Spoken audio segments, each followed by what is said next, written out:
क्या आपने कभी ऐसी जगह की कल्पना की है जहां एक 100 साल पुराना विशाल पेड़ अपने भीतर पूरा का पूरा संसार समेटे खड़ा हो। बाहर से वो सिर्फ एक प्राचीन वृक्ष दिखाई देता है, मोटी फैली हुई टहनियां, छाल पर समय की गहरी लकीरें और ऊपर शाखाओं पर घोंसलों जैसी आकृतियां।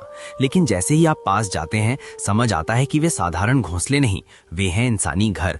उस पेड़ की हर मोटी टहनी पर लकड़ी से बने छोटे छोटे मकान टिके हुए हैं। बाहर से उन मकानों को सूखी घास और पत्तों से इस तरह ढका गया है कि वे बिल्कुल चिड़ियों के घोंसले जैसे लगते हैं। हल्की हवा चलती है तो घास की परतें सरसराती हैं, मानो पूरा गांव सांस ले रहा हो। पेड़ के तने से सटी हुई लकड़ी की गोल सीढ़ियां ऊपर की ओर घूमती चली जाती हैं। हर मोड़ पर एक छोटी बालकनी, हर बालकनी से जुड़ा एक और घर, और हर घर किसी दूसरी टहनी तक जाती लकड़ी की पुलिया से जुड़ा हुआ।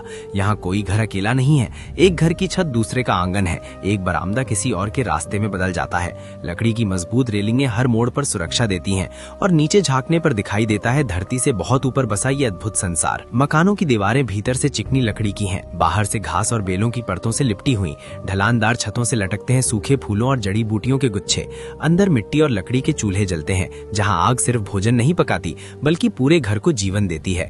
धुएं की हल्की खुशबू पेड़ की छाल में घुल जाती है। सबसे मोटी टहनियों के संगम पर एक गोलाकार खुला मैदान बना है, यही गाँव का हृदय है। यहाँ बच्चे लकड़ी की गेंद से खेलते हैं, हंसी की आवाजें हवा में गूंजती हैं। शाम होते ही पूरा गाँव इसी मैदान में इकट्ठा होता है। बुजुर्ग लकड़ी की चौकी पर बैठते हैं और गाँव के हित में फैसले लिए जाते हैं। यहाँ हर आवाज सुनी जाती है। पानी ऊपर तक पहुँचाने के लिए लकड़ी की बनी नालियां तने से सटी हुई ऊपर चढ़ती हैं। वर्षा का पानी इकट्ठा कर इन नालियों से हर घर तक पहुँचाया जाता है। अनाज पेड़ के खोखले हिस्सों में बने भंडारों में सुरक्षित रखा जाता है। बीमार होने पर हकीम पेड़ की ही छाल, पत्तियों और जड़ों से दवा बनाता है। सबसे ऊपर जहाँ सीढ़ियाँ समाप्त होती हैं और आसमान सबसे पास लगता है, वहाँ बना है गाँव का मंदिर, पूरी तरह लकड़ी का, नक्काशीदार खम्भों वाला। सुबह की पहली किरण सबसे पहले इसी मंदिर की छत को छूती है। यहीं पूरा गाँव एक साथ प्रार्थना करता है।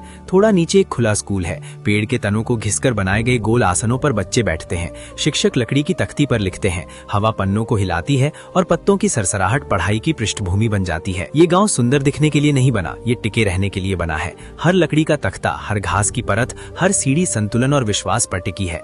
यहाँ जीवन शोर से नहीं, सामंजस्य से चलता है। अगर आज भी कुछ लोग एक 100 साल पुराने पेड़ की टहनियों पर घोंसलों जैसे घरों में इतने संतुलन और मौन के साथ जीवन जी सकते हैं, तो क्या हम शहरों के शोर, रोशनी और भागती जिंदगी में कहीं खुद को ही तो नहीं खो चुके? कमेंट में बताइए। और ऐसी ही रहस्यमयी दुनिया देखने के लिए लाइक और सब्सक्राइब जरूर करें।